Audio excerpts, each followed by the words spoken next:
Parade KPP dan Arif Yohamart. Judul, Petaka Pulau Hitam. Penulis, Titus Artemius. Genre, horor. Jumkat, 1043 kata. Chapter 13.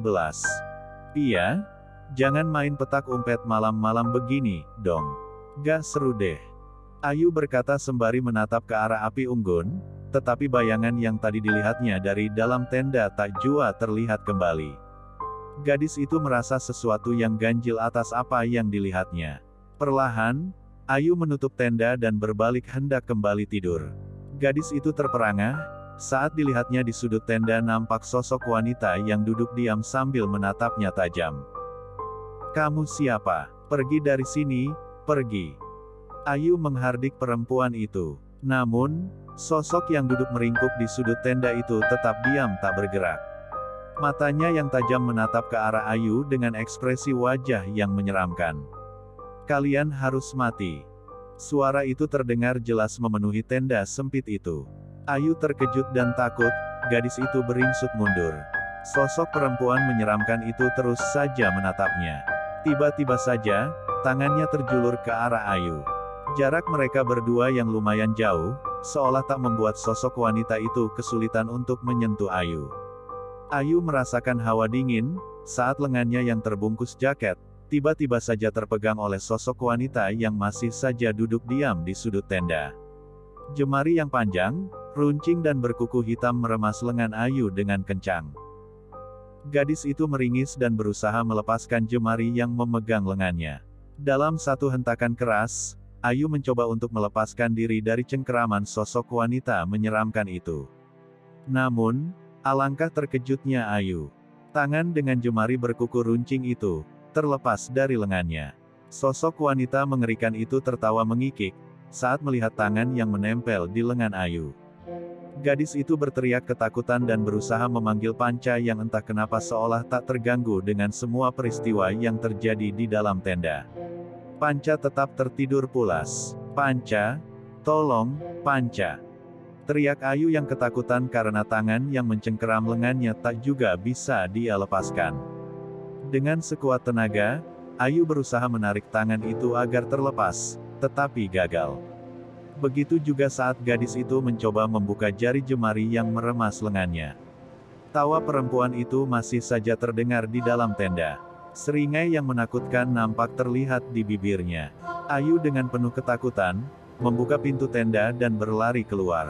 Tanpa pikir panjang, gadis itu menyambar sebuah kayu bakar yang berada di dalam api unggun. Dicolok-kolokkannya kayu yang menyala terbakar api itu ke arah tangan yang sedari tadi mencengkeram lengannya. Namun, meski tangan itu menyala terbakar, tak juga mau terlepas dari lengan Ayu. Bahkan kini lengan jaket Ayu pun mulai ikut terbakar. Gadis itu kebingungan, seperti seorang gila yang tak tahu apa yang harus dilakukan. Ayu berulang kali menabur pasir ke arah lengan jaketnya untuk memadamkan api. Namun, api yang telah membakar jaketnya tak jua padam. Dalam kekalutan, Ayu berusaha melepaskan jaket. Akan tetapi tangan yang kini menghitam terbakar itu tak mau terlepas. "Tolong, lepaskan aku. Aku mohon, lepaskan aku." Ayu berteriak-teriak seperti orang kesurupan. Jaketnya semakin lama semakin habis dilalap api. Kini kulit lengannya pun sedikit demi sedikit mulai melepuh. Ayu menjerit-jerit tak karuan, tubuhnya berguling-guling di pasir pantai.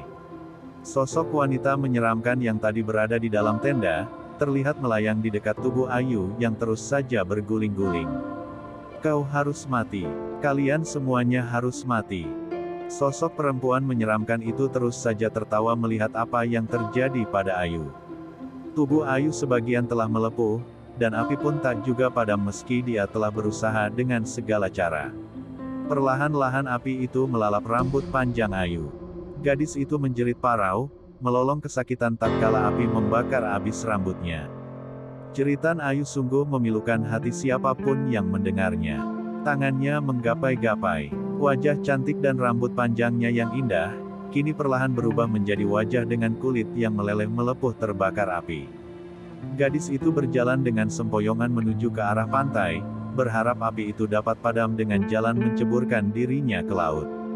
Namun sayang seribu sayang, Luka bakar yang sudah menyebar akibat api yang tak bisa dipadamkan, membuat rasa sakit yang menyerang tak mampu dia tahan. Raga itu ambruk sebelum sampai ke tepi pantai. Dengan sisa kekuatan yang ada, Ayu masih berusaha merangkak ke arah laut. Perih yang tak mampu lagi dia tahan akibat kulit tubuh yang mengelupas membuat gadis itu merangkak sambil mengerang. Hilang sudah kecantikannya, yang ada adalah seraut wajah yang hangus menghitam terbakar api. Pakaiannya telah lebih dari setengah dilalap si jago merah. Gesekan antara pasir pantai yang tajam dengan kulit yang mengelupas, semakin membuat gadis itu tersiksa. Berkali-kali ketika dia merangkak, dia tak kuasa untuk sekedar mengangkat kepalanya. Wajahnya menelungkup di pasir. Gadis yang dulu cantik itu berubah bak monster menyeramkan. Perlahan tubuh yang masih berusaha merangkak itu benar-benar tak kuat lagi. Terdiam menelungkup di atas pasir pantai. Napas Ayu tersengal, saat tubuhnya berkelojotan, satu hentakan lalu hening. Tubuh itu tak bergerak-gerak lagi, seiring nyawa yang tercabut dari raganya. Sosok wanita yang terus saja melayang-layang itu tertawa, suaranya mampu membuat bulu kuduk berdiri meremang. Perlahan sosok itu terbang menembus kegelapan malam, menuju gedung tua yang terletak di hutan pohon kelapa. Hening, sunyi, hanya desau angin lautan yang menerbangkan butiran-butiran pasir yang terdengar menghiasi malam. Debur ombak yang menghantam karang, menjadi satu saksi bahwa satu nyawa telah tercabut lagi karena dendam di masa lalu. Samar di bawah temaram sinar bulan, dua sosok menyerupai bayangan terlihat berdiri di dekat jasad Ayu yang terdiam membeku.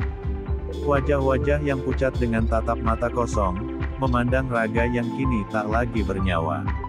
Pulau Hitam, pulau yang dahulu menjadi saksi hidup penyiksaan ratusan tawanan yang dituduh makar, kini menjadi sebuah pulau yang akan menelan hidup-hidup siapapun manusia yang berada di sana. Panca masih tertidur pulas di dalam tenda, tanpa sadar bahwa teman-temannya telah menjadi korban dari sebuah pembalasan dendam arwah gentayangan penghuni Pulau Hitam. Pemuda itu asyik meringkuk dalam selimutnya, merajut mimpi tentang teman-temannya yang kini telah meninggalkannya sendiri tanpa dia ketahui. Panca, anak dari seorang mantan prajurit angkatan bersenjata, kini harus menyelamatkan nyawanya sendiri. Sinar matahari mulai muncul di ufuk timur. Tanda bahwa pagi kini telah menjelang. Panca mengerjapkan mata, terbangun dari tidur lelapnya, menatap ke sekeliling tenda dengan tatap mata penuh perasaan heran. Sendirian tanpa seorang teman yang bersamanya.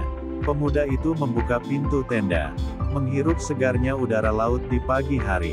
Bergegas dia keluar, menemukan tumpukan kayu bakar dan api unggun yang berserakan. Benaknya bertanya, apa yang terjadi dengan tumpukan kayu api unggun yang berceceran di atas pasir pantai? Belum habis kebingungannya, Panca melihat sesosok tubuh yang nyaris telanjang, dengan kulit menghitam dan sebagian tubuhnya tertutup pasir pantai. Bergegas, pemuda itu mendekat, dan menemukan satu kenyataan yang hampir membuatnya pingsan. Bersambung dulu ya, sahabat Arif Yohamart. Jangan lupa klik tombol like, komen dan subscribe. Terima kasih.